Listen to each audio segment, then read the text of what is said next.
Hello everybody and welcome back to the FinTech Times. We're here at Money 2020 in Amsterdam and I'm very glad to be joined by Teodor Blidarus of Fintech OS. How are you, Teodor? Fine, thank you. How are you? Yes, I'm doing very well, thank you. Are you enjoying the event so far? Yeah, well, I just popped in, but it seems pretty busy. Yes, yes. It seems like everybody's here today, and there's endless rooms as well of. Look, I think everybody has been waiting for this post-pandemic type of things where we can properly meet and discuss and see what everybody is being buzzing about. So yeah, I'm actually very happy to be here. Oh, that's brilliant. So would you like to tell us a bit about Fintech OS and what they serve to produce? Yeah, sure. So Fintech OS is a company I co-founded with my partner Sergio 4.5 years ago. So to very easily discuss Fintech OS or describe it, I would say that Fintech OS helps any company be a fintech company.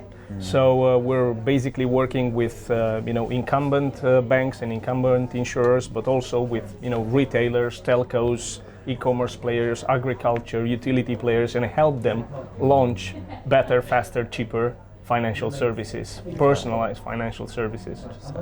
Well, it sounds like you must be very busy at the moment with everything that's going on in terms of digital transformation. Absolutely, I think Yes. it's a booming market, and that's quite nicely complemented by the embedded finance trend. So the way we're looking at it is there's the transformation play where a lot of the regulated players are speeding up in terms of getting closer with personalized financial services across lending, savings, mortgages, insurance, life.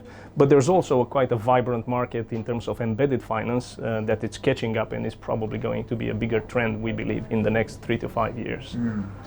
Yes, definitely. I from what I hear about embedded finance, it's going to be very commonplace in the industry. Yeah.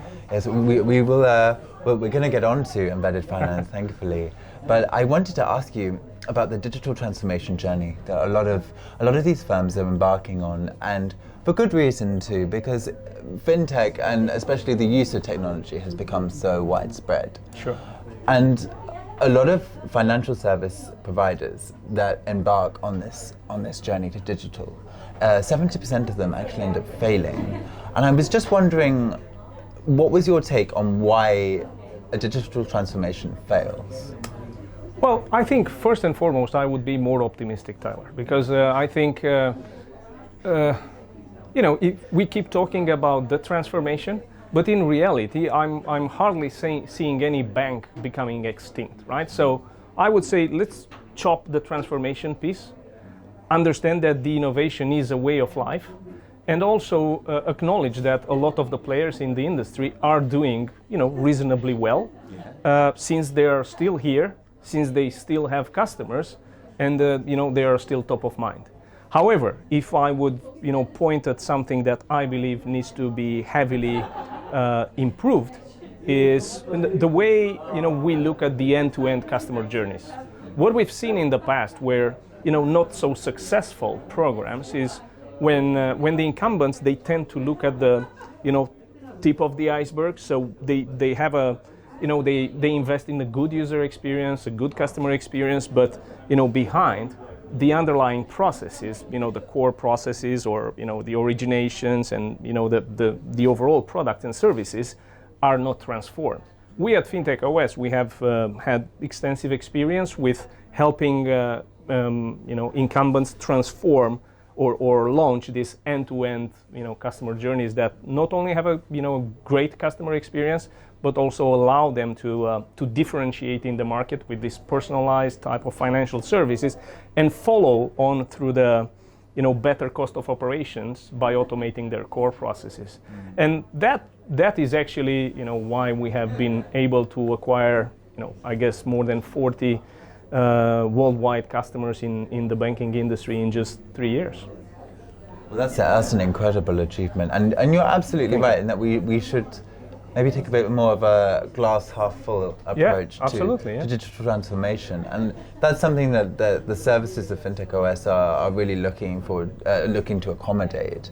Now, you mentioned a bit in our opening, you were talking about embedded finance, and it's undeniable that the future of fintech is going to feature very much embedded finance services and products and offshoots of that. Now, I was just wondering, in all of that sort of swell of services that's come up, what are the advantages of taking a no-code approach to building and implementing embedded finance services? Well, I think the advantage is pretty straightforward, right? So if you look at the experience of somebody, building, launching, and servicing a new product or a new service into the market, I would say that even with all the technological advancements from the past, it's still a tedious and risky process, right? There's, a dichotomy between technical people and, more business-orientated people. There is, people are still operating with, heavy infrastructure, big timelines. And at the end of the day, 9 months passes on, and you look at it and you say, yeah, we finally launched something that is probably already obsolete. So I think the no-code approach, it's not like, the best thing since sliced bread, but it's actually an incredible tool to navigate complexity. So what we've seen, for example, at Fintech OS is that when we empower these teams of what we call digital makers, so they can be tech-savvy people, they can be more business-oriented people. When we empower them to be able to build these highly differentiated data-driven products and services, when we empower them to navigate all that complexity, a lot of the agile mindset that says, just focus on the customer, constant improvement, fast beats perfect, it just becomes, easier to achieve as a state of doing business. So if I would, coin the phrase of no code in financial services, I would say it's not a means to an end, but it's certainly an incredible enabler for the people working in the industry to drive better, faster, cheaper to build and operate financial services. Yeah, I mean you're absolutely on the money there, and that's one of the big points that we're seeing when we're designing financial services. Is that speed and the ability to customize offerings is really, really important to the businesses that are implementing them and also to the consumers that they're serving. I think in the beginning of your intro, you mentioned a bit about how well Fintech OS had done, all the growth it had experienced in quite a short space of time. You've just finished your Series C. Series B. Oh, Series B was it? Series B, yes. 12 months ago, yeah. So tell me about what the future holds for Fintech OS. What does the next 12 months look like for you? Well, I think the next 12 months we just want to capitalize on the inflection point that we feel we reached as a business. I think we now have a lot of experience in a lot of geos in continental Europe, across pretty much any country with tier 1, tier 2, tier 3 players. We're working in UK, we're now working in US with customers over there, and Canada as well. So I think for us at this point, it's all about making the most out of the momentum that we have got going with our past R&D investments. I would also say that all things going great, and I think they've been very, very good until now. We should be looking to raise probably a sizable Series C round in 12 months, 18 months from now. That is going to see us, scale globally. We aim to become that, fintech infrastructure, high productivity fintech infrastructure that is going to help pretty much anybody launch better, faster financial services. And we've seen this type of progression, like I said, with quite a number of industries, apart from the obvious traditional banking and insurance and investment industry. So I think the future looks exciting. Definitely, and you mentioned that you have a footprint in both North American and European markets. Yeah. Do you have any plans to expand into other regional markets? Well, I think for the time being, I think strategically we are going to focus on making the most of our presence and our investments in UK, Western Europe, and US. I think at this point we've also starting a number of very interesting partnerships that are seeing our fintech infrastructure being deployed in Southeast Asia. So that's obviously a very exciting market that we're looking to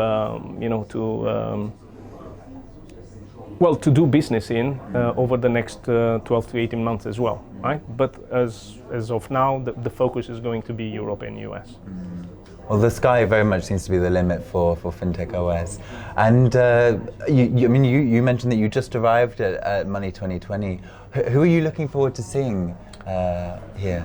Well, pretty much everybody. I mean, there's a lot of there's a lot of exciting companies. I was looking at participations and sponsors and so on and so forth. There's a number of strong partnerships that we've forged over the years with companies like EY or PwC or Microsoft. There are a number of other companies that we're looking to partner with. I think it's obviously great for us to be here and also be able to showcase our vision on the main stage 2 days from now. Well, brilliant, and I look forward to seeing you on the main stage when you take that. But thank you very much for joining me today, Teo, and I hope you enjoy the rest of your time at Money 2020. I will. Thank you very much. Thank you very much.